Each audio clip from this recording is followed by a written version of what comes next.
കണ്ണൂർ പഴയങ്ങാടിയിൽ 8 മാസം പ്രായമായ കുഞ്ഞിന് മരുന്നു മാറി നൽകിയ മെഡിക്കൽ സ്റ്റോർ താൽക്കാലികമായി അടപ്പിച്ചു പോലീസ്. മെഡിക്കൽ സ്റ്റോർ ഉടമയുടെ അറസ്റ്റ് ഇന്നുണ്ടായേക്കും. ചികിത്സയിൽ കഴിയുന്ന കുഞ്ഞിന്റെ ആരോഗ്യനിലയിൽ പുരോഗതിയുണ്ടെന്നാണ് ലഭ്യമാകുന്ന വിവരം. സുമേഷ് മൊറാഴ വിവരങ്ങൾ നൽകും. സുമേഷ്, ആദ്യം ഈ കുഞ്ഞിന്റെ ആരോഗ്യനിലയെ പറ്റി പറയാം. ഇപ്പോൾ കുട്ടിയുടെ ആരോഗ്യനില നേരിയ പുരോഗതിയുണ്ട്. അതായത് കുട്ടി ഇപ്പോൾ അപകടനില തരണം ചെയ്തു എന്നാണ് ചികിത്സിക്കുന്ന ഡോക്ടർ നന്ദകുമാർ അറിയിച്ചത്. ഡോക്ടറുമായി സംസാരിച്ചിരുന്നു. ഇപ്പോൾ കുട്ടിയുടെ അപകടനില തരണം ചെയ്തു. സ്വാഭാവികമായി 8 മാസം മാത്രം പ്രായമുള്ള കുട്ടിയാണ്. എന്നാൽ തീവ്ര പരിചരണ വിഭാഗത്തിൽ കുട്ടി ഇപ്പോൾ തുടരേണ്ടതുണ്ട്. അല്പ ദിവസം കഴിഞ്ഞു കഴിഞ്ഞാൽ ഡിസ്ചാർജ് ഉൾപ്പെടെയുള്ള കാര്യങ്ങളിലേക്ക് ഡോക്ടർ നീങ്ങും എന്നാണ് ഇപ്പം ഡോക്ടർ അറിയിച്ചിരിക്കുന്നത്.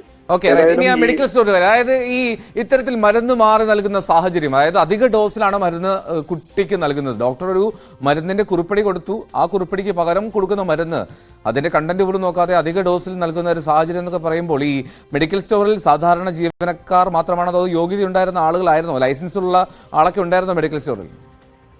അതായത് ഇന്നലെ ഈ രക്ഷിതാവോട് ഈ കാര്യം സംസാരിച്ചു. അത് എങ്ങനെയാണ് അവിടെ സംഭവിച്ചത്, അതായത് നിങ്ങൾ അന്വേഷിച്ചോ, അത് എക്സ്പീരിയൻസ് ആയ ആളുകൾ തന്നെയാണോ അവിടെ ഈ മരുന്ന് എടുത്തു കൊടുക്കുന്നതുമായി ബന്ധപ്പെട്ട് അവിടെ പ്രവർത്തിക്കുന്ന ഉൾപ്പെടെ കാര്യങ്ങൾ ചോദിച്ചു. അപ്പോൾ രക്ഷിതാവ് തന്നെ പറയുന്നു അതിന്റെ മുതലാളി ഇദ്ദേഹത്തോട്, അതായത് ഇതിന്റെ ഓണർ ഇദ്ദേഹത്തോട് സംസാരിച്ചിട്ടുണ്ട്.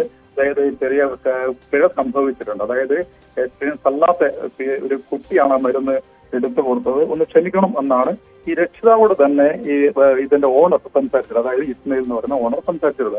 അതിനർത്ഥം സ്വാഭാവികമായിട്ട് അവിടെ എക്സ്പീരിയൻസ് ഇല്ലാത്ത എക്സ്പീരിയൻസ് ആയ ആള് അവിടെ അത്തരം പ്രവൃത്തികൾ ഏർപ്പെടുന്നില്ല എന്നുള്ളത് തന്നെയാണ്. അത് മാത്രമല്ല, ഇന്ന് അവർക്ക് പ്രാദേശികമായി ഒരു അന്വേഷണം നടത്തിയപ്പോൾ കിട്ടിയ വിവരം, ഇതിനു മുൻപും ഇത്തരം ഒരു മരുന്ന് മാറുകയുമായി ബന്ധപ്പെട്ട ഒരു വിഷയം അവിടെ ഉണ്ടായിട്ടുണ്ട്. എന്നാൽ ഇതിന്റെ അധികൃതർ, അതായത് മെഡിക്കൽ ഷോപ്പുമായി ബന്ധപ്പെട്ട് അവർ അതിനെ ഈ വാർത്തകളിൽ നിന്ന് മാറ്റി നിർത്തി താൽക്കാലികമായിട്ടുള്ള ഒരു പരിഹാരം കണ്ടെത്തണം എന്നാണ് പറഞ്ഞിട്ടുള്ളത്. സ്വാഭാവികം അത്തരത്തിൽ മരുന്ന് മാർഗവുമായി ബന്ധപ്പെട്ട വിഷയം ഈ മെഡിക്കൽസ് തന്നെ ഇതിനു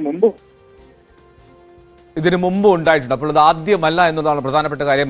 സുമേഷ് പറയുന്നത് പോലെയാണെങ്കിൽ ആ കടയുടമയ്ക്കെതിരെ കൃത്യമായുള്ള നടപടി സ്വീകരിച്ചേ മതിയാകൂ. ഇത് നിസ്സാര കാര്യമല്ല, ജീവന്റെ വിലയുള്ള കാര്യമാണ്. അതിലാണ് ഇത്രമാത്രം വലിയൊരു അനാസ്ഥ പ്രകടമാക്കിയത് എന്നുള്ളതാണ്. എന്നാലും വലിയ പ്രതിഷേധമുണ്ട്.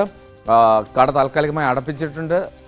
ഇനി പോലീസ് ഈ കടയുടമയുടെ അറസ്റ്റ് ഇന്ന് തന്നെ രേഖപ്പെടുത്തുമെന്നാണ് മനസ്സിലാക്കാൻ കഴിയുന്നത്. സുമേഷ് മൊറാഴയാണ് കണ്ണൂരിൽ നിന്ന് ഞങ്ങളുടെ പ്രതിനിധി വിവരങ്ങൾ പങ്കുവച്ചത്.